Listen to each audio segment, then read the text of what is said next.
자, 복음의 신발 1번 문제 보겠습니다. 복음은 우리를 예수 그리스도와 연합하도록 하게 해서 그리스도가 이루신 일들 위에 우리를 세웁니다. 그것에 대해 성경이 말씀하고 있는 내용이 무엇입니까? 로마서 6장 6절 말씀. 우리가 알거니와 우리의 옛사람이 예수와 함께 십자가에 못 박힌 것은 죄의 몸이 죽어 다시는 우리가 죄에게 종노하지 아니하려 함이니. 로마서 6장 11절 말씀. 이와 같이 너희도 너희 자신을 죄에 대하여는 죽은 자요 그리스도 예수 안에서 하나님께 대하여는 살아있는 자로 여길지어다. 6장 13절 말씀. 또한 너희 지체를 불의의 무기로 죄에게 내주지 말고 오직 너희 자신을 죽은 자 가운데서 다시 살아난 자 같이 하나님께 드리며 너희 지체를 의의 무기로 하나님께 드리라. 죄가 너희를 주장하지 못하리니 이는 너희가 법 아래에 있지 아니하고 은혜 아래에 있음이니라. 로마서 7장 6절 말씀. 이제는 우리가 얽매였던 것에 대하여 죽었으므로 율법에서 벗어났으니 이러므로 우리가 영의 새로운 것으로 섬길 것이요 율법 전에 묵은 것으로 아니한지니라. 우리가 이 복음의 신발을 하면서 복음의 조금 더 깊은 영역들을 조금 더 생각을 해봤으면 좋겠어요. 이 복음에는 객관성도 있고 주관성도 있어요.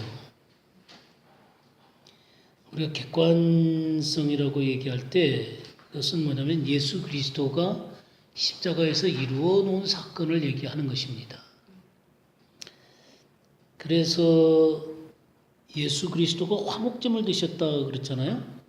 네, 화목제물 되셨다. 로마서 3장 25절 26절을 한번 볼까요?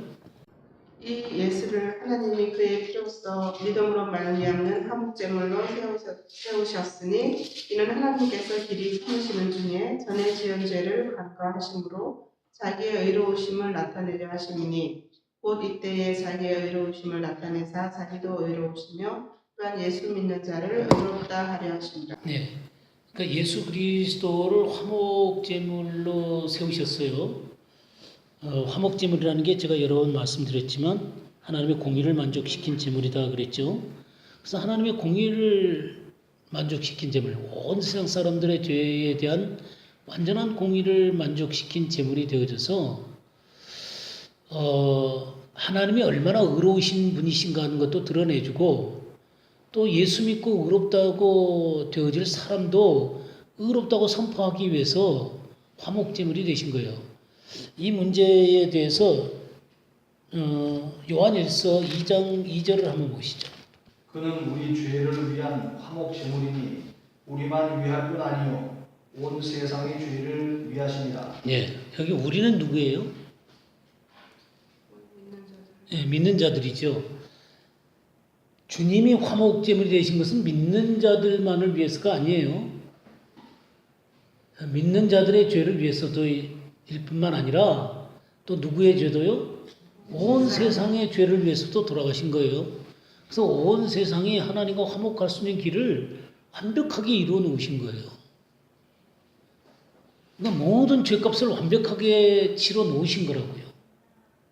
그래서 하나님 앞에 누구든지 완전한 모습으로 나아갈 수 있도록 그런 길들을 마련해 놓으신 거예요. 이게 객관적으로 이루어 놓으신 것입니다. 이게 십자가의 사건이에요. 근데 이 십자가의 사건을 우리가 믿음으로 우리에게 받아들이게 되잖아요. 받아들이게 할 때 우리가 의롭다 하심을 받았다. 또 구원을 받았다. 그런 얘기를 하잖아요. 그러면 의롭다 하심을 받고 구원함을 받았다라는 이런 말을 쓸 때 그것이 주관적으로 우리에게 무엇을 얘기하는 것이냐면 그 십자가 속에서 내가 그리스도와 함께 연합이 되어지게 된다는 것입니다. 그래서 그의 죽으심이 나의 죽음이 되는 거예요. 이게 바로 로마서 6장 6절의 말씀이 바로 그런 거예요. 그래서 십자가 속에서 하나님이 뭘 그리스도를 통해서 이루어 놓으셨는가 하는 것들을 바르게 알아야 돼요. 여기 6장 6절을 보면 우리가 알거니와 그렇게 썼어요. 우리가 알거니와.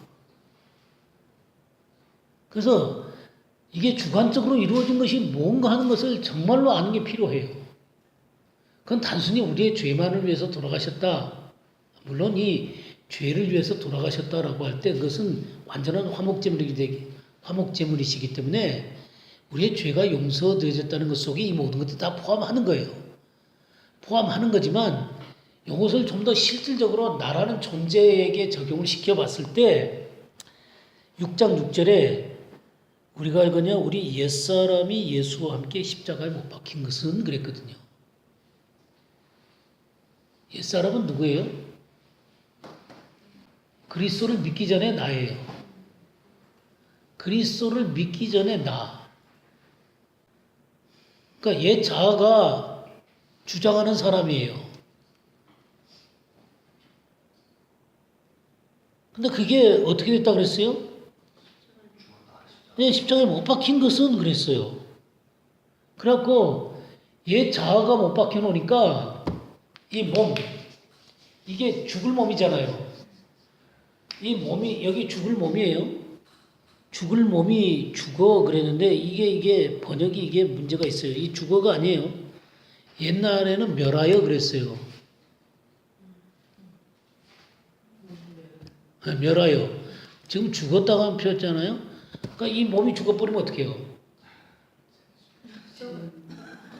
예. 예. 이 몸이 죽어버리면 완전히 끝나는 거예요. 옛사람이 죽었지 우리 몸이 죽은 게 아니에요. 그죠? 예, 우리 몸이 죽은 게 아니라 옛사람이 죽은 거예요. 그래서 옛 자아가 못 박힌 거예요. 그러면 이 죽을 몸이 멸하여 그랬어요. 멸하여를 정확하게 의미를 번역하면 실직하여예요. 실직하여. 실직은 무슨 얘기예요? 직장을 잃어버린 거예요. 직장을. 할 일이 없어진 거예요. 다 죽어버렸으니까 이 몸이 할 일이 없어졌어요. 그래서 이 몸이 실직 상태가 돼버린 거예요. 실직 상태가. 그래서 이 몸이 예전에는 죄가 옛 자아를 충동해갖고 이 몸이 죄를 짓도록 되어졌다는 거예요. 근데 옛 자아가 십자가에 주님과 함께 못 박혀버렸잖아요? 그러니까 이게 실직해 놓으니까 이제 죄가 주장할 수가 없는 거예요. 옛 자아가 통과해서 이 몸으로 와야 되는데 옛 자아가 죽어버렸으니까 이 몸이 실직한 상태가 돼서 뭐라 그랬냐면 죄에게 종노릇하지 아니하려 합니다. 그랬어요. 이렇게 우리 옛 자아가 죽는 것을 얘기하는 것입니다. 그러면 우리가 주님의 부활을 얘기할 때 복음에는 또 부활의 영역이 있잖아요. 십자가 영역만 있는 게 아니라 부활의 영역이 있잖아요. 주님이 살아나셨단 말이에요. 새 생명이시단 말이에요. 이 부활의 주님과도 연합을 하는 거예요. 그래서 이 부활의 주님이 내 안에 참된 생명으로 존재하게 되는 거예요. 옛 자아가 이제 죽었으니까 그 자리에 누가 주인이 되시는 거예요? 예수 그리스도가 주인이 되시는 거예요. 그 새 생명이 되시는 거예요. 그러면 이제 새 생명이 돼서 우리가 이 주님의 부활에 함께 동참된 자가 됐단 말이에요. 예. 그래서 우리들한테 뭐라고 하냐면 11절에 이와 같이 너희도 너희 자신을 죄에 대해서는 죽은 자요 그리스도 예수 안에서 하나님께 대하여는 살아있는 자로 여길지어다 그랬어요. 그래서 옛날엔 죄가 옛 자아를 통해서 이 몸을 갖고 주장을 했잖아요. 그죠? 근데 이제 이 옛 자아가 죽어놓으니까 거기에 그리스도가 대신 들어오셨으니까 이 그리스도를 통해서 하나님께 새롭게 산 자로 여기라는 거예요. 이 여긴다라는 이 말이 무슨 말이냐면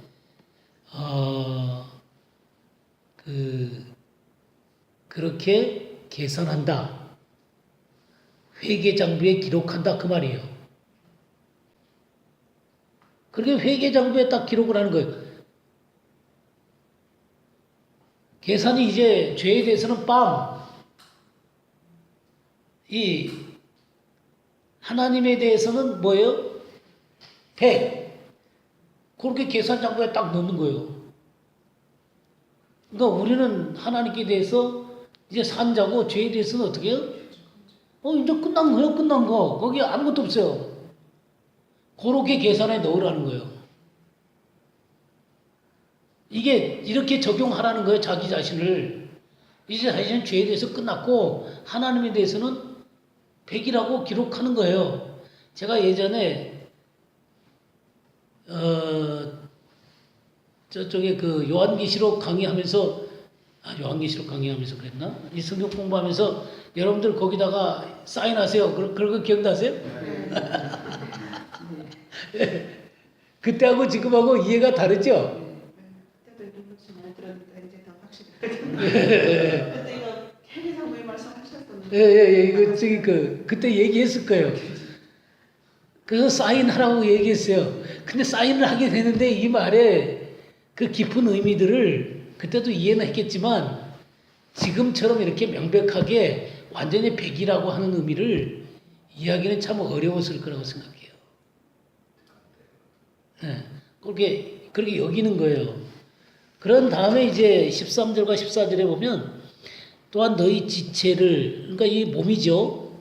불의의 무기로 죄에게 내주지 말고, 옛날에는 그렇게 내준 거예요. 근데 오직 너희 자신을 죽은 자 가운데서 다시 살아난 자 같이, 그렇게 여기라 그랬죠. 그 100으로 썼단 말이에요. 하나님께 드리며 너희 지체를 의의 무기로 하나님께 어떻게 하라는 거예요? 드리라는 거예요, 이제. 이 몸도 주인이 바뀌고 그리스도가 주인이 되셨으니까 이제 이 몸을 하나님 이제 받으세요. 라고 이렇게 드리라는 거예요. 죄가 너희를 주장하지 못하리니 이는 너희가 법 아래 있지 아니하고 은혜 아래 있습니다. 그렇죠. 13절 14절이 아니라 12절 13절이 돼야 되겠네. 그죠? 어쨌든 12절도 포함되는 걸로 적읍시다. 어쨌든 그렇게 우리 몸을 하나님께 드린다. 이해가 됐죠? 여러분 들으셨죠? 네, 드렸어요. 그래서 이제 우리가 살아가는 방식이 뭐예요? 7장 6절. 이제는 우리가 얽매였던 것에 대해서 죽었으므로 율법에서 벗어났으니 이러므로 우리가 뭐로 섬긴다 그랬어요? 영의 새로운 것으로 섬길 것이요 율법의 조문에 묵은 것으로 아니할지니라 그랬어요. 그래서 우리가 살아가는 방식은 뭘로 살아가냐면 성령으로 살아가게 되는 거예요. 옛날에 옛 자아가 이 율법 조문에 얽매여 있었는데 옛 자아가 죽음으로 말미암아 그리스도가 내 안에 들어오셔서 영의 새로운 것으로 섬기게 되면 어떤 일들이 벌어지게 되냐면 로마서 8장 1, 2절 보죠. 1절에서 4절까지 보겠어요. 그러므로 이제 그리스도 예수 안에는 있는 자에게는 결코 정죄함이 없나니 이는 그리스도 예수 안에 있는 생명의 성령의 법이 죄와 사망의 법에서 너를 해방하였습니다. 율법이 육신으로 말미암아 언약하여 할 수 없는 그것을 하나님은 하시나니 그 죄를 인하여 자기 아들을 죄 없는 육신의 모양으로 보내어 육신의 죄를 정하사 육신을 쫓지 않고 그 영을 쫓아 행하는 우리에게 율법의 요구를 이루어지게 하려 하시느니라. 예.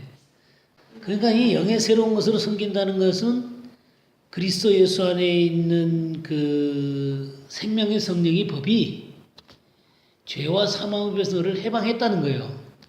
옛 자아가 죽음으로 말미암아 우리가 해방이 된 거예요.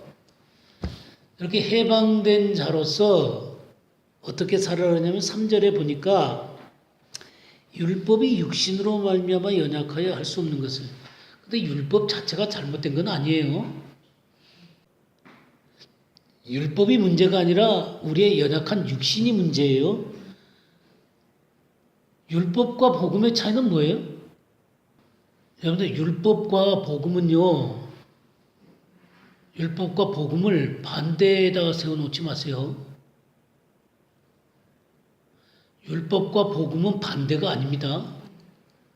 율법과 복음은 하나님의 본질적인 의에 있어서는 똑같아요. 이 율법도 하나님의 의를 완벽하게 얘기를 하시는 거고 복음도 하나님의 의를 완벽하게 얘기하는 거예요. 그리고 하나님의 영광을 완전하게 드러내는 거예요. 둘 다. 이거 조금 더 가감하지 마세요. 성경은 이렇게 말한 적이 한 번도 없어요.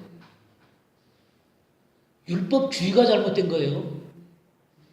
율법주의라고 하는 것은 뭐냐면 이 율법을 내 힘으로 지켜서 하나님 앞에 구원을 받으려고 하는 거예요. 그래서 하나님의 의를 내 힘으로 이루려고 하는 거예요. 이게 율법주의예요. 그럼 율법과 복음은 똑같이 하나님의 영광을 완전하게 드러내는 거예요. 다만 율법은 그 영광만 드러내지 우리에게 율법을 지킬 수 있는 힘을 주는 건 아니에요. 왜냐하면 우리 육신이 이거를 지키려고 할 때 우리는 지킬 수가 없어요. 그럼 복음은 뭐냐? 우리에게 지킬 수 없는 우리를 알고 주님이 대가를 지불해 주셔갖고 이 의에 이른 자가 되게 해주신 거예요. 이 의에 이른 자가 되게 해주시고 또 이 의 위에 서서 성령을 쫓아서 이 율법의 의를 행할 수 있는 자로 세워주신 거예요. 그러니까 의를 행할 수 있는 자로 세워주는 게 복음이에요. 그러니까 율법과 복음은 근본적으로 하나님의 의와 영광을 드러내는데 똑같아요. 다만 율법은 우리들에게 그 의만 드러내 주시 우리 육신의 힘으로 그것을 지킬 수 있는 힘을 주는 건 아니에요. 그러니까 그 안에서 뭐로 발견될 수밖에 없어요? 죄인으로 발견될 수밖에 없어요.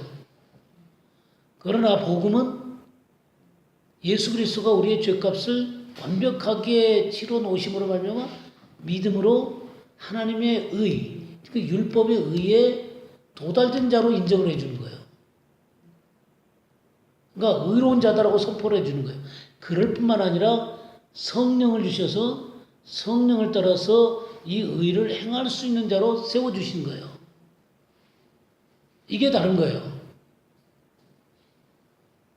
이걸 갖다 반대 입장에 세워놓고 그 율법은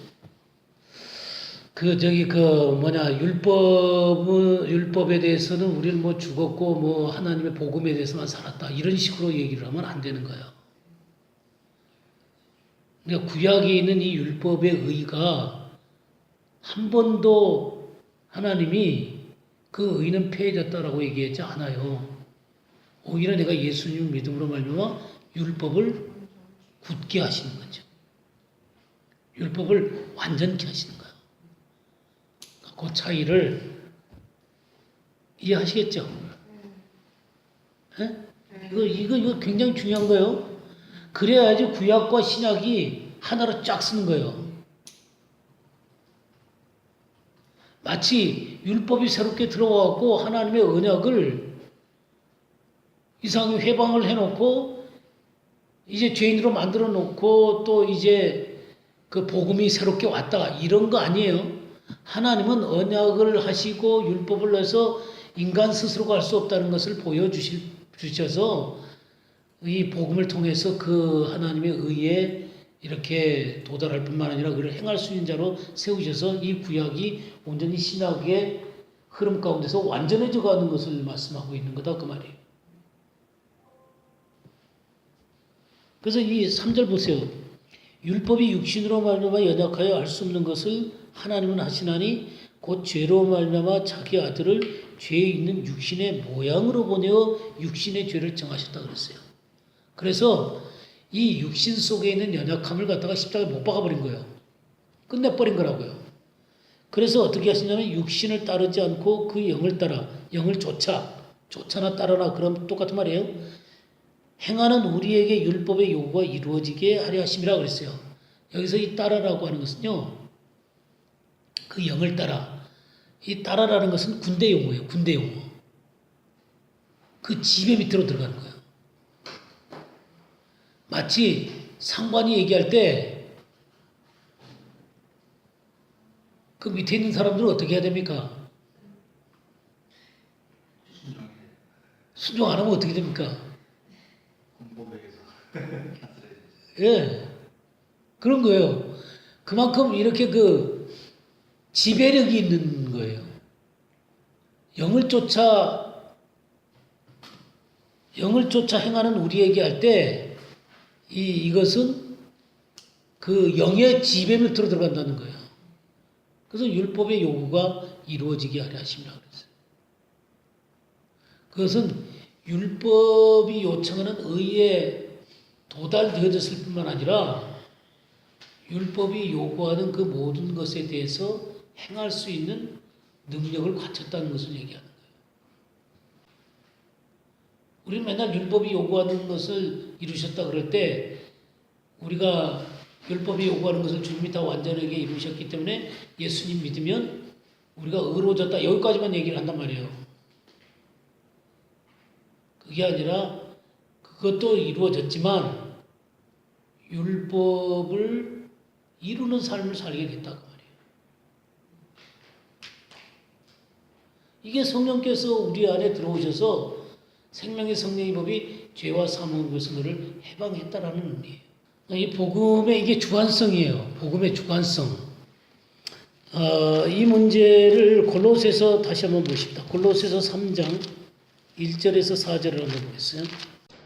그러므로 너희가 그리스도와 함께 다시 살리심을 받았으면 위의 것을 찾으라. 거기는 그리스도께서 하나님 우편에 앉아 계십니다. 위의 것을 생각하고 땅의 것을 생각지 말라. 이는 너희가 죽었고 너희 생명이 그리스도와 함께 하나님 안에 감추었습니다. 우리 생명이신 그리스도께서 나타나실 그때에 너희도 그와 함께 영광중에 나타나리라. 예. 이 3장 1절에서 4절이 참 놀랍게 쓰여졌어요. 너희가 그리스도 예수와 함께 다시 살리심을 받았으면 이해가 됐죠? 다시 살아나신 사람들이죠? 위의 것을 찾으라 그랬어요. 땅의 것을 찾지 마라 그랬어요. 땅의 것은 뭐예요? 예, 죄와 세상적인 거죠? 그리고 차창조에 속한 거예요. 우리 위의 것은 제2창조 부활하심으로 말미암아 새로운 창조의 것들을 찾으라 그 말이에요. 하늘의 것들과 맞닿아 있는 거란 말이에요. 그래서 하늘에 있는 것을 찾으란 말이에요. 거기는 주님께서 하나님 우편에 앉아 계신다 그래요. 하나님의 것들을 찾는 거예요. 그래서 이 땅에 존재를 하고 있지만 우리가 새롭게 살아난 자로서 하나님의 것들, 새로운 창조의 것들로 살아가라 그 말이에요. 부활의 생명으로 살아가라 그 말이에요. 그래서 위의 것을 생각하고 땅의 것을 생각하지 마라. 그러니까 첫 창조의 것들이 너희들을 주장하지 말게 하라 그 말이죠. 새 창조의 것들이 너희 것들을 지배하라 그 말이에요. 그리스도 안에서 보고 듣고 주목하고 만지는 것들로 살아라 그 말이에요. 그래서 3절에 뭐라 했어요? 이는 너희가 죽었고 너희 생명이 그리스도와 함께 하나님 안에 감춰졌습니다. 이제 하나님 안에서만 존재하는 자가 됐다는 거예요. 하늘의 세계 것들 속에 살아가는 존재가 되어졌다는 거예요. 비록 우리가 땅에 살고 있고 아직 육신도 있지만 이 육체가 있지만 우리의 사는 방식은 이 세상 살아가는 사람들이 살아가는 삶의 방식이 아니란 말이에요. 우리는 하나님 안에서 이미 그 속에서 감춰져서 그 속에서 살아가는 존재로 이제 존재하게 됐다는 거예요. 그 속에 다 감춰진 거예요. 그래서 4절에 뭐라고 했어요? 우리 생명이신 그리스도께서 나타나실 그때에 너희도 그와 함께 영광 중에 나타나리라. 그래서 그리스도가 이렇게 드러나시게 되잖아요. 그럼 그리스도가 드러나게 되면 너희도 영광 중에서 그 영광으로 나타나지게 된다는 거예요. 생명이신 그리스도께서 드러나신 거예요. 그럼 우리도 그 주님이 영광스럽게 드러날 만큼 우리도 영광스럽게 자꾸만 화해져 가는 거예요. 영광에서 영광으로 화해져 가는 거예요.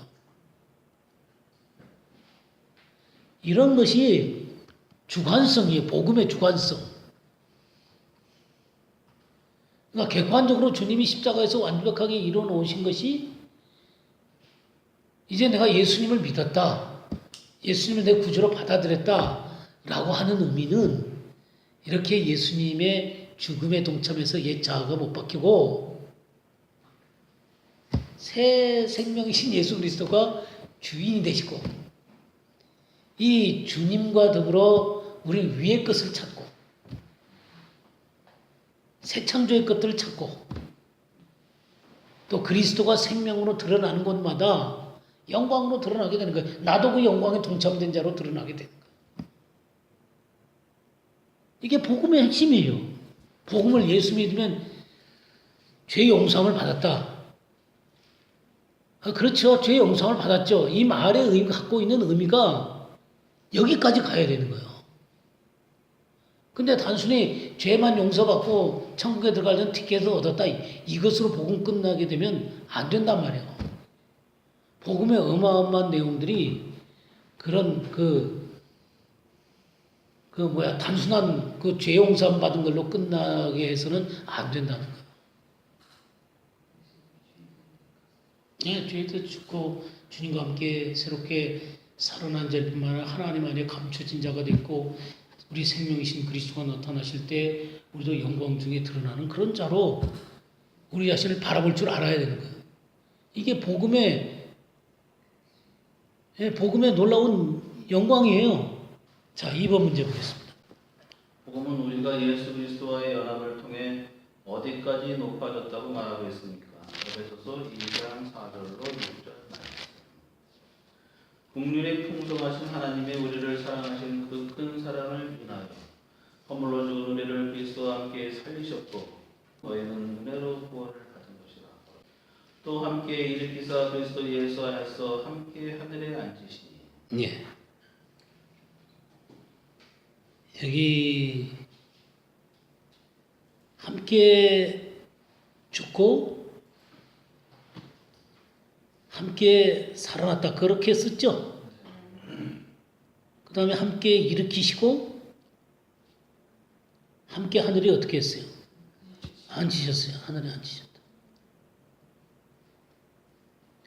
그러니까 우리 예수님의 십자가에서 함께 연합됐을 뿐만 아니라 부활에 연합되고 그 다음에 성천하심에 연합되고 그 다음에 승귀까지 즉 하나님 우편에 앉히신 바 된 그 자리까지 함께 연합되는 거예요.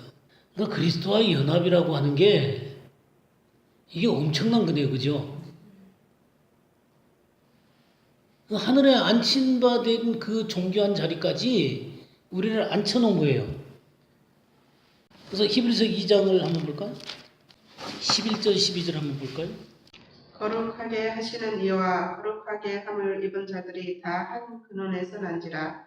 그러므로 형제라 부르시기를 부끄러워하지 아니하시고 이르시되 내가 주의 이름을 내 형제들에게 선포하고 내가 주를 교회 중에서 찬송하리라 하셨습니다. 예, 거룩하게 하시는 이는 누구예요? 예수 그리스도죠. 거룩하게 함을 받은 자는 누구예요? 네, 우리들이죠. 다 어디서 났다 그랬어요? 한 근원에서 나서 우리를 형제라 부르기를 부끄러워하지 않았어요. 그러니까 하늘에 안침받은 자로 주님이 우리를 형제라 부르기를 부끄러워하지 않으신 거예요. 14절 15절도 읽어주시겠어요? 자녀들은 혈과 육에 속하였음에 그도 또한 같은 모양으로 혈과 육을 함께 지니심은 죽음을 통하여 죽음의 세력을 잡은 자 곧 마귀를 멸하시며 또 죽기를 무서워함으로 한평생 매어 종노릇하는 모든 자들을 놓아주려 하심이니 네, 주님께서 우리와 함께 하심으로 말미암아 마귀를 멸하시고 죽음에서 우리를 어떻게 했어요? 놓아주셨어요. 놓아주셨어요. 마귀의 종노릇한 데서부터 놓아주셨어요. 예, 마귀의 종노릇한 데서부터 놓아주셨어요. 그러니까 마귀에 해방하는 모든 세력 가운데서 완전히 놓아주신 거예요. 주님이 십자가에서 마귀를 멸하셨다 그랬을 때 주님 뭘 남겨두셨을까요? 어떻습니까? 네, 다 이루셨잖아요. 그 마귀의 모든 세력을 완벽하게 꺾으신 거예요. 그러니까 마귀가 나에게 손댈 수 있는 어떤 것도 없게 만드는 것입니다. 네, 완벽한 자유인으로 만들어준 거예요. 이게 우리는 하늘에 안침받아졌다니까요. 우리 위치가 이 땅에 있는 존재가 땅에 우리 육체가 있지만 우리의 위치를 하나 예수 그리스도가 영광스럽게 앉은 그 자리에 함께 딱 앉혀놓았단 말이에요. 그러니까 이 존귀는 주님과 똑같은 위치예요. 이 주님이 앉은 그 자리라고 하는 사실을 안다는 것은 너무너무 중요한 거예요. 왜냐면요, 우리가 비록 땅에서 살지만 영광이 뭔지를 아니까요. 하나님의 영광의 풍성함이 어떤 것인지를 아니까 그 영광 가운데 사는 존재가 되게 되는 거예요. 이 문제에 대해서 우리 조금 더 보죠. 요한복음 17장 21절 22절을 보겠어요. 아버지여, 아버지께서 내 안에 내가 아버지 안에 있는 것 같이 그들도 다 하나가 되어 우리 안에 있게 하사 세상으로 아버지께서 나를 보내신 것을 믿게 하옵소서.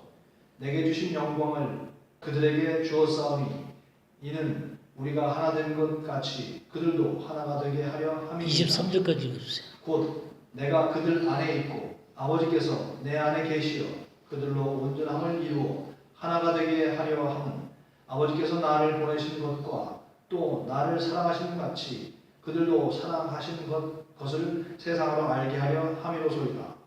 이거를 설명하면 어떻게 되는 거예요? 21절 보세요. 아버지께서 내 안에, 내가 아버지 안에 있는 것 같이. 이거 이해하시죠? 그러면 아버지와 예수님은 어떤 분이라는 거예요? 하나라는 거죠. 삼위일체 안다 그럴 때 하나라는 거 아시죠? 그거는 뗄래야 뗄 수 있는 거예요? 근데 그 다음에 뭐라 했어요? 그들도 다 하나가 되어 어디 안에 있는다 그랬어요? 우리 안에 있게 해서. 우리는 누구예요? 하나님. 예. 예수님 안에, 예수님이 우리 안에 있는 그 안에다가 우리를 갖다 넣어놓은 거예요. 그게 그렇게 하나가 되게 했다는 거예요. 삼위 하나님 속으로 들어간 거예요. 22절 보세요. 내게 주신 영광을 내가 그들에게 어떻게 했다고 그랬어요? 그러니까 주님이 받은 영광을 내한테 있다는 거예요.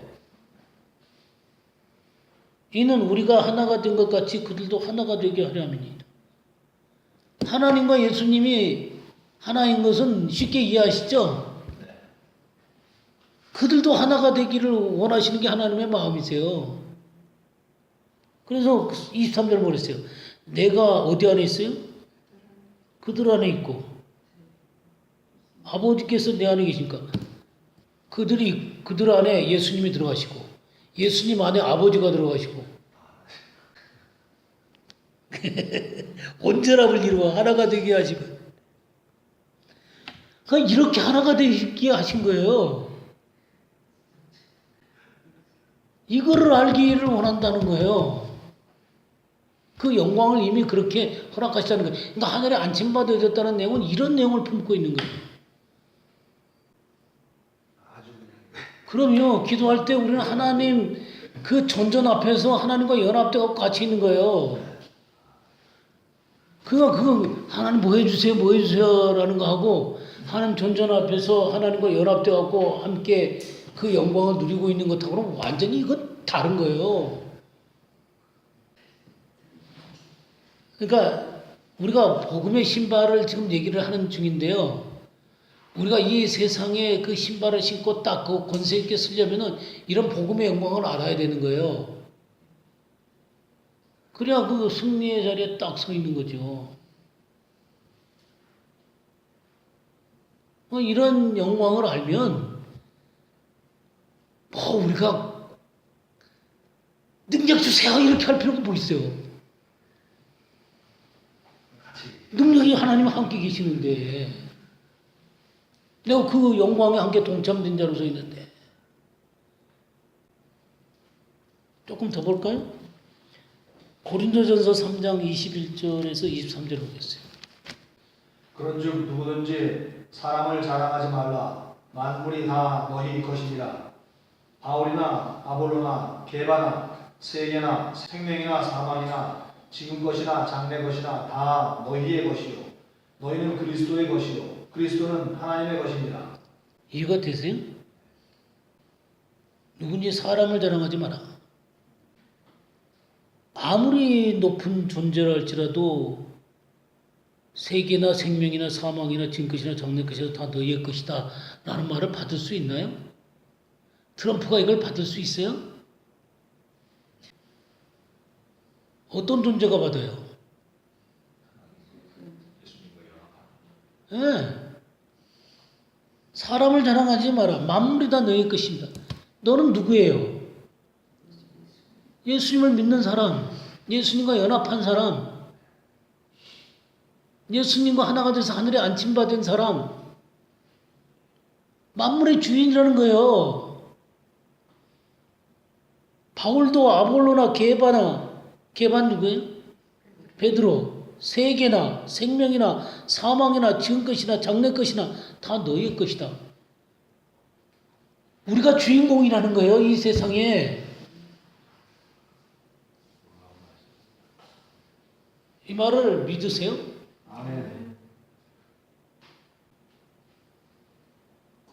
이게 우리의 위치예요. 그럼 우리가 누구의 것이라고 그랬어요? 그리스도의 것이요. 그리스도는 하나님의 것입니다.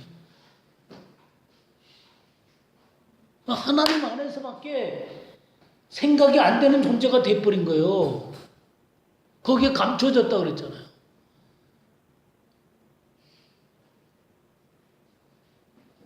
그러니까 이건 신부만이 누릴 수 있는 거예요. 그러니까 그리스도의 것이잖아요. 그러니까 이 그리스도의 영광은 그리스도의 신부만 누리는 거예요. 그리스도와 연합된 신부. 말씀이 놀랍죠?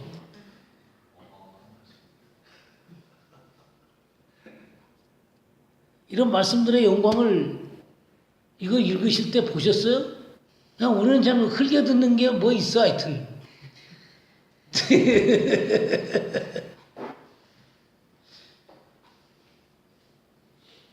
이런 영광을 하나하나 캐 보면요, 말씀 이게 바울 사도가 지금 고린도 교회한테 쓴 거라고요. 문제 많은 사람들한테.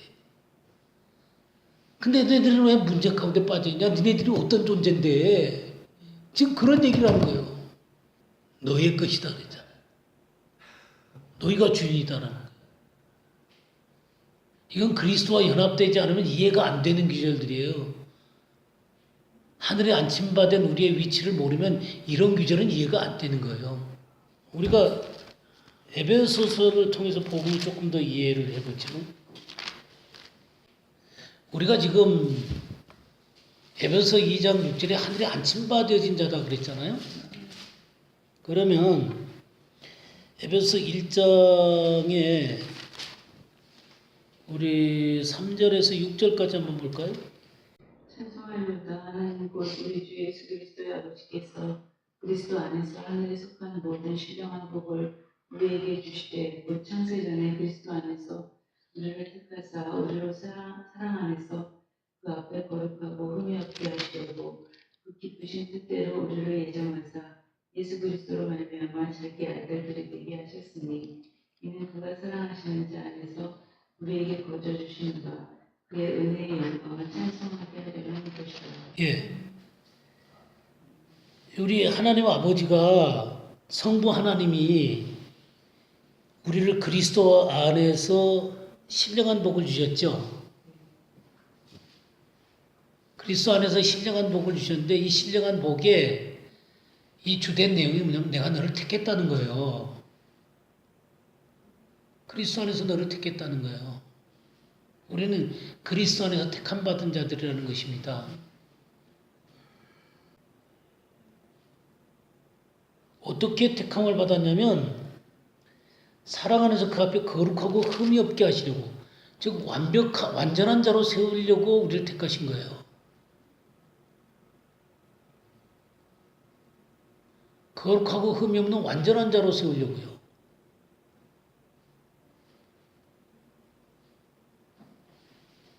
그래서 그 기쁘신 뜻대로 우리를 예정하사 예수 그리스도로 말미암아 자기의 아들들이 되게 하셨다. 휘오스, 아들들이 되게 하셨다. 그러니까 여기 휘오스라고 하는 것은 이제 양자됐다라는 말인데요. 이 양자됐다라는 말은 테크니온이라든가 타이디온 같이 그 어린애나 또 이 저기 그 10대나 이런 의미들이 아니라 이 휘오스 이 양자됨이라고 하는 것은요, 우리를 그 장성한 아들로 인정해 준다는 말이에요. 장성한 아들로 인정해 준다는 거예요. 그게 하나님의 선택의 의미예요. 그렇게 받아들이신 거예요. 여기 거저 주시는 바 하나님의 은혜의 영광을 찬미하게 하려는 것이라 그랬잖아요. 이게 킹제임스 성경에 보게 되면 하나님이 그 은혜의 영광을 통해서 우리를 하나님 안으로 받아들였다는 의미예요. 그 영광스러운 아들로 받아들였다는 거예요. 여러분 킹제임스 역 찾아보면 그렇게 돼 있어요.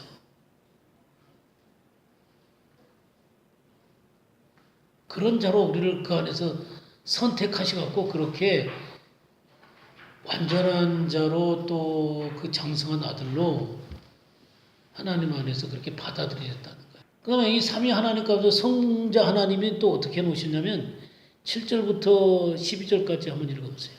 우리가 그리스도 안에서 그의 은혜의 풍성함을 따라 그의 피로 말미암아 구속 곧 죄사함을 받았으니 이는 그가 모든 지혜와 총명을 우리에게 넘치게 하사 그 뜻의 비밀을 우리에게 알리셨으니 곧 그 기쁘심을 따라 그리스도 안에서 때가 참 경륜을 위하여 예정하신 것이니 하늘에 있는 것이나 땅에 있는 것이 다 그리스도 안에서 통일되게 하려 하심이라.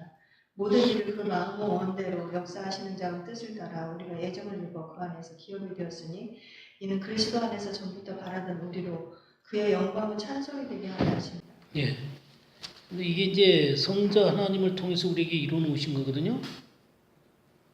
그러니까 예수 그리스도의 피로 말미암아 속량 곧 죄사함을 받았다 그랬죠.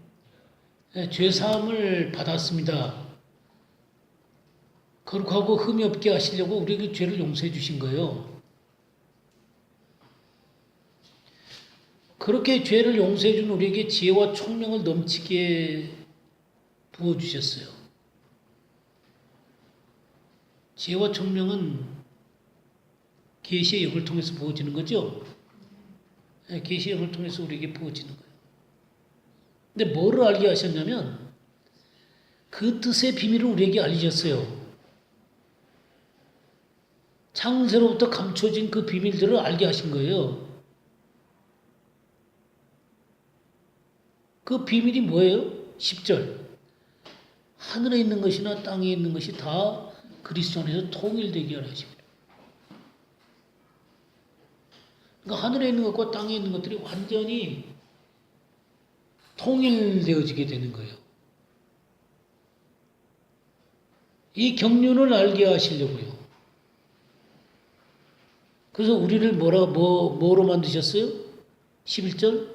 모든 일을 그의 뜻의 결정대로 일하시는 이의 계획을 따라 우리가 예정을 입어 그 안에서 뭐가 됐어요? 기업이 됐어요. 이 통일된 이 하나님의 나라의 한 부분이 되게 된 거예요. 하늘에 안침받아야 된다 그 말이에요. 그거를 12절에 또 뭐라고 표현했어요?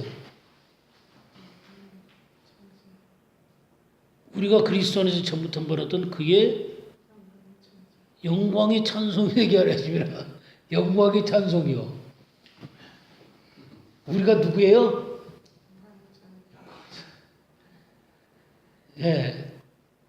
서로가 얘기를 해보세요. 저기 저 영광의 찬송이십니다. 예. 예, 영광의 찬송. 영광의 찬송.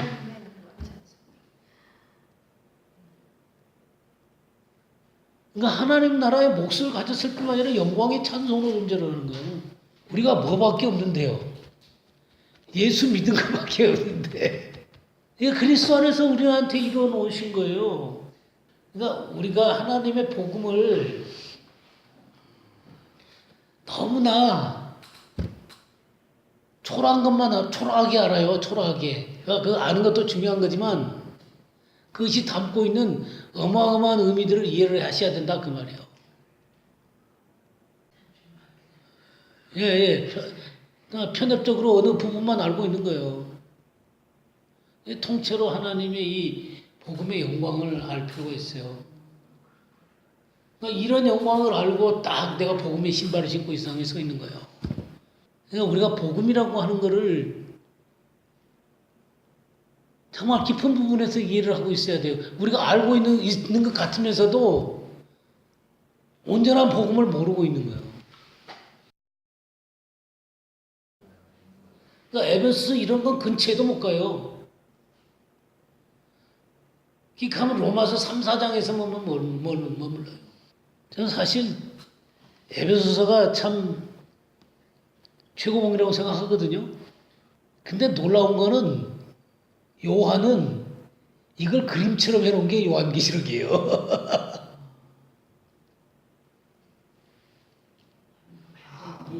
네. 그림처럼 이렇게 딱 드러내는 게 요한계시록이에요. 바울은 이걸 논리적으로 이렇게 써놨잖아요. 그러니까 논리적인 이해가 필요하죠. 논리적인 이해가 필요한데 그냥 요한은 그림으로 쫙 펼치는 거예요. 네. 그러니까 바울하고 요한하고 쓰임새가 다른 거죠. 뭐 사람마다 은사가 다르고 또 성장이 다른 거니까 쓰시는 방법도 다른 거죠.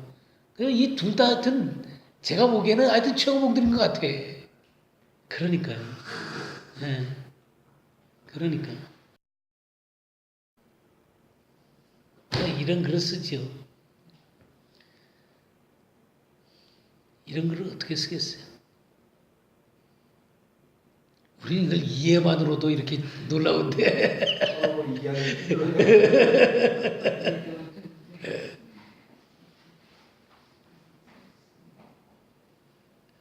그래서 13절, 14절 읽어주세요.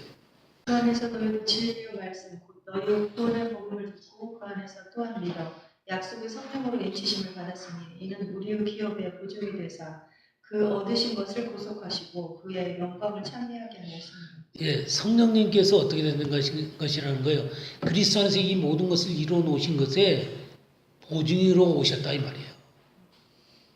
성령이 내 속에 이렇게 인쳐진 것은 그 모든 것이 진짜 내 것이다라는 사실을 보증으로 내 안에 계시는 거예요. 그게 다 네 거다라는 거 하는 걸. 도장 찍은 땅 문서를 갖고 있으면 그 땅이 주인이 누구라는 거예요. 그 땅 거기에 도장 찍힌 사람의 것이잖아요. 그죠? 그런 얘기예요. 성령으로 딱 인쳐갖고 이게 너의 거다 그런 얘기죠. 이거에 하나님께서 우리가 복음을 받아들였다라고 할 때 우리가 가진 놀라운 얘기예요. 그 얘기를 2장에서 2장에서 니네들이 옛날에 그냥 예수 믿기 전에는 본질상 진노의 자녀였다는 거예요. 공중의 권세 잡은 자를 따랐다는 거예요. 그러니까 마귀에게 속해 있었다 그 말이죠. 그런데 너네들이 예수님을 믿게 됨으로 말미암아 예수님과 함께 연합해서 죄에 대해서는 죽은 자고 또 하나님에서는 산 자가 됐고 또 주님과 함께 승천해서 하늘에 안침받은 존재가 됐다. 이게 2장의 내용이에요. 그 2장 1절에서 10절, 그 2장에서 그러니까 너네들이 일상 가운데서 선한 일을 위해서 지으심 받은 자이기 때문에 선을 행하라 이거예요. 그게 선이 뭐예요? 착한 행동해라 이 말인가요? 하나님의 영광을 드러내는 그 일들 가운데 니네들이 그렇게 너희 자신을 그렇게 드러내라 그 말이에요. 이 선한 일이라고 하는 것은 하나님의 영광스러운 경륜과 뜻이에요. 물론 거기에 우리의 착한 행동도 포함되겠죠. 도덕적인 착함도 거기에 포함되겠지만 단순한 도덕적인 착함 얘기를 하는 게 아니에요. 하나님의 영광에 합당한 그런 삶으로 자신을 드러내도록 하기 위해서 재창조하셨다는 거예요. 맞아요. 이건 토부하고 같은 거예요. 토부. 하나님이 기뻐하시는 뜻이에요. 그러니까 우리가 2장에서 마귀의 권세에서부터 우리가 구원받았고 또 은혜로 구원받은 거 요거 없는 얘기를 하는데 이 내용 자체가 갖고 있는 내용이라고 하는 게 마귀에서 해방돼 가지고 하늘에 안침받은 자로서의 그런 영광까지 얘기하고 있는 게 이 2장 1절에서 10절까지 내용이에요. 그러면 2장 11절부터 2장 11절에서 18절까지 한번 읽어보시죠. 18절까지. 그러므로 생각하라. 너희는 그때 육체로는 이방인이요 손으로 육체 행한 할례를 받은 불이라 칭하는 자들로부터 할례를 받지 않은 불이라 칭함을 받는 자들이다. 그때 너희는 그리스도 밖에 있었고 이스라엘 나라 밖에 살아니라. 약속의 언약들에 대하여는 의인이요 세상에서 소망이 없고 하나님도 없는 자이더니 이제는 전에 멀리 있던 너희가 그리스도 예수 안에서 그리스도의 피로 가까워졌느니라. 그는 우리의 화평이신지라 불로 하나를 만드사 원수된 것 곧 중간에 막힌 담을 자기 육체로 허시고 법적으로 낸 계명의 율법을 폐하셨으니 이는 이 둘로 자기 안에서 한 세 사람을 지어 화평하게 하시고 또 십자가로 이 둘을 한 몸으로 하나님과 화목하게 하려 하시니라. 원수된 것을 십자가로 소멸하시고 또 오셔서 먼 데 있는 너희에게 평안을 전하시고 가까운 데 있는 자들에게 평안을 정하셨으니 이는 그로 말미암아 우리 둘이 한 성령 안에서 아버지께 나아감을 얻게 하려 하심이라. 예. 참 놀랍죠. 너희가 옛날에는 뭐 했다는 거예요? 이방인이었다는 거죠. 근데 이제는 이방인이 그리스도 안에서 어떻게 됐다는 거예요? 이스라엘 백성과 한 세 사람이 됐다는 거야. 구분이 없어졌다는 거예요. 그리스도 안에서 이스라엘과 이방인이 구분이 없어졌다는 거예요. 한 세 사람이 됐다는 거예요. 우리가 맨날 한 세 사람 세 사람 얘기하는 게 여기잖아요. 그죠?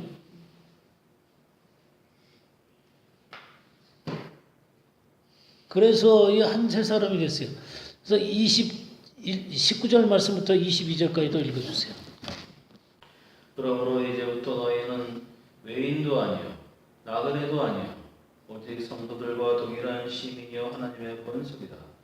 너희는 사도들과 선지자들의 터위에 세우심을 입은 자라. 그리스도 예수께서 친히 모퉁이 돌이 되셨느니라. 그의 안에서 건물마다 서로 연결하여 주 안에서 성전이 되어가고 너희도 성령 안에서 하나님이 거하실 처소가 되기 위하여 그리스도 예수 안에서 함께 지어져 가느니라. 예. 이게 뭐냐면 우리가 하늘에 안침바 되어졌잖아요. 그래서 그리스도 예수가 모퉁이 머릿돌 되고 우리가 다 연결되어져 가고 하나님이 거하실 처소가 되는 거예요. 이게 하늘에 있는 성전이 되는 거예요. 그러니까 이 교회라고 하는 것은 이 하늘에 있는 교회가 있고 이 땅에 있는 교회가 있어요. 그럼 이 하늘에 있는 교회는 완벽한 교회예요. 이게 하늘에 안침받아진 자들로 이루어진 완벽한 교회예요.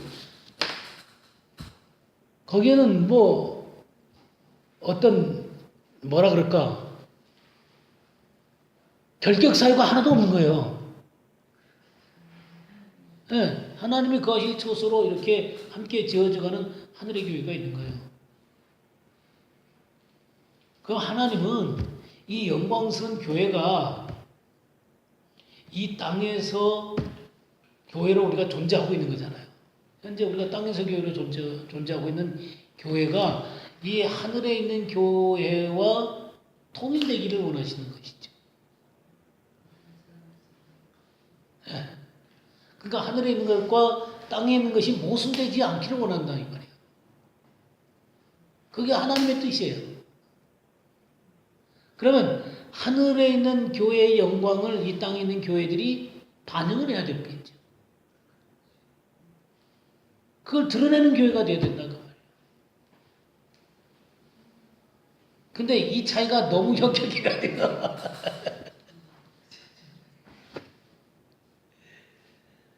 그러니까 이 땅에 있는 지역 교회가 그 영광을 드러내야 되는 거예요. 이 하늘에 있는 영광을 알아야지 땅에서 그 영광을 드러내죠. 또 하늘에 있는 것들을 이해를 하고 있어야지 또 하늘에서 주시는 하나님의 뜻과 말씀들을 알아야지 하늘의 권세를 알아야죠. 그래서 바울 사도가 에베소 1장에서 뭔 기도를 했어요? 지혜와 총명을 계시형으로 너에게 풍성히 부어주셔서 하나님을 알게 하시고 또 부르심의 소망과 또 너에게 주신 기업의 풍성함과 또 너희 안에 있는 하나님의 능력이 어떠하신 것을 깨달아 알기를 원한다 라고 얘기한 거예요. 그런 것들을 알게 돼가지고 우리에게 주어진 것들이 실질적으로 우리의 삶 가운데서 우리 교회 가운데서 표현되어야 된다는 거예요. 그게 교회라는 거예요. 그게 교회라는 거예요. 우리가 그럼 3장에 가면서요. 3장에서 이 교회가 어느 정도의 놀라운 위치인지를 한번 더 보겠어요.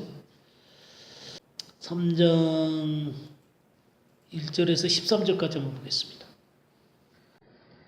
이름으로 그리스도 예수의 일로 너희 이방인을 위하여 갇힌 자 되는 나 바울이 말하거니와 너희를 위하여 내게 주신 하나님의 그 은혜의 경륜을 너희가 들었을 터이라. 곧 계시로 내게 비밀을 알게 하신 것은 내가 먼저 간단히 기록한 것 같으니 그것을 읽으면 내가 그리스도의 비밀을 깨달은 것을 너희가 알 수 있으리라. 이제 그의 거룩한 사도들과 선지자들에게 성령으로 나타내신 것 같이 다른 세대에서는 사람의 아들들에게 알리지 아니하셨으니 이는 이방인들이 복음으로 말미암아 그리스도 예수 안에서 함께 상속자가 되고 함께 지체가 되고 함께 약속에 참여하는 자가 됨이라. 이 복음을 위하여 그의 능력이 역사하시는 대로 내게 주신 하나님의 은혜의 선물을 따라 내가 일꾼이 되었노라. 모든 성도 중에 지극히 작은 자보다 더 작은 나에게 이 은혜를 주신 것은 측량할 수 없는 그리스도의 풍성함을 이방인에게 전하게 하시고 영원부터 만물을 창조하신 하나님 속에 감추어졌던 비밀의 경륜이 어떠한 것을 드러내게 하려 하십니다. 이는 이제 교회로 말미암아 하늘에 있는 통치자들과 권세들에게 하나님의 각종 지혜를 알게 하려 하심이니 곧 영원부터 우리 주 그리스도 예수 안에서 예정하신 뜻대로 하신 것이라. 우리가 그 안에서 그를 믿음으로 말미암아 담대함과 확신을 가지고 하나님께 나아감을 얻느니라.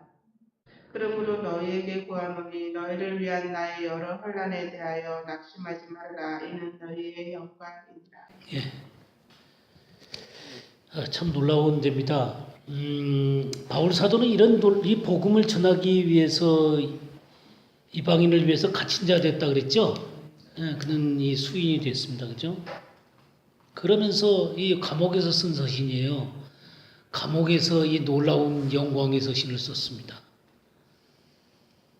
참 이거는 그리스도 안에 있는 영광을 아는 사람들만이 이런 글을 쓸 수 있는 거예요. 감옥 가운데서 아이고 내 인생은 왜 이런가라고 한탄한 게 아니라 그는 주님의 영광 안에 있었습니다. 영광 안에. 주님 안에 있다는 것, 이 주님의 영광 안에 있다는 것이 무엇인지를 안다는 게 너무너무 중요한 것입니다. 그냥 현실 안에서 내 위치가 맨날 이런가, 나는 왜 감옥 속에 있는가, 뭐 나는 왜 이렇게 못난 존재로 사는가, 이게 아니라 지금 바울 사도는 어제 감옥 가운데 있었는데 하나님의 영광 안에 있었어요. 하나님의 영광 안에 있었어요.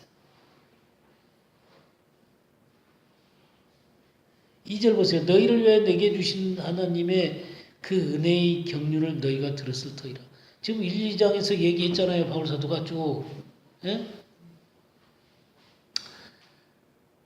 너희가 은혜의 경륜을 너희가 들었을 터이라. 이 은혜의 경륜을 쫙 얘기하는 거예요. 이게 얼마나 놀라운 은혜의 경륜이에요. 그죠? 그냥 그 하늘과 땅이 통일되어진 그런 것에 가입된 그 기업을 얻은 존재가 됐을 뿐만 아니라 또 이 하늘에 안침바 되어져서 말이죠.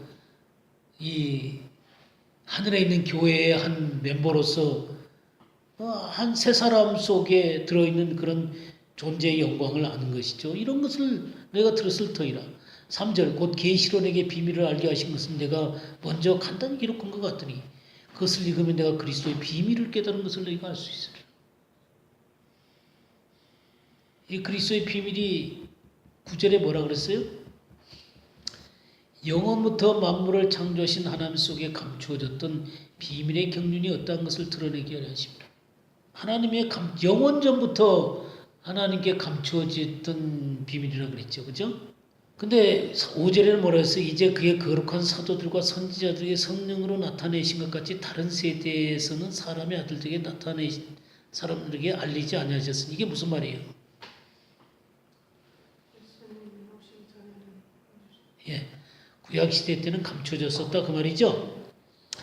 6절 이는 이방인들이 복음으로 말미암아 그리스도 예수 안에서 함께 상속자가 되고 함께 지체가 되고 함께 약속에 참여하는 자가 되어라. 그러면서 이 놀라운 비밀의 영광이 드러난 이 하나님의 교회는 10절에 뭐라고 했어요? 이게 굉장히 중요해요. 10절 이는 이제 교회로 말미암아 하늘에 있는 통치자들과 권세들에게 여기 하늘에 있는 통치자들과 권세들이 뭐예요? 저기 선한 천사든 악한 천사든 영적 존재들이죠. 예, 영적 존재들이에요. 영적 존재들. 특별히 에베소 6장에서는 이런 존재들이 그 사단 밑에 있는 그런 어떤 존재들로 나와 있죠. 그죠? 근데 그런 어떤 영적 존재들에게 하나님의 각종 지혜를 누가 알려주는 거예요? 예, 교회로 말미암아. 교회로 말미암아. 그러니까 이 하나님의 이 놀라운 경륜은 영적 존재들한테도 감춰져 있는 것들이에요. 근데 우리는 실제적으로 그 하늘에 안침받아져서